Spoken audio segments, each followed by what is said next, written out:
Спомняш ли си тези превозни средства? Историята на Сегвей звучи като легенда за съдбата и иронията, която не можеш да измислиш. Когато Сегвей се появява в началото на 2000-те и светът е впечатлен от електрическа машина, която балансира сама, обещаваща да промени начина, по който се движим.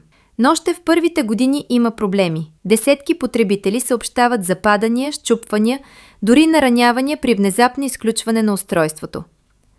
През 2006 година компанията дори е принудена да изтегли стотици бройки заради дефект в софтуера, който можел да накара Сегвей внезапно да спре и хвърли водача напред. И все пак, през 2009 година британският предприемач Джими Хеселдън купува компанията.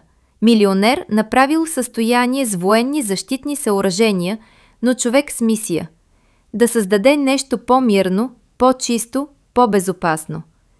Една година по-късно, през септември 2010 година, той излиза на разходка около имението си в Северен Йоркшир, карайки офроуд версия на Сегвея.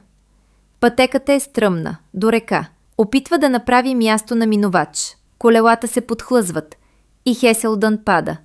Заедно с машината в реката под него. Собственикът на Сегвей загива, карайки Сегвей. Но устройството не е било дефектно. Просто един миг, една грешна стъпка. Човекът, който вярвал, че ще направи транспорта по-безопасен, става жертва на собственото си творение.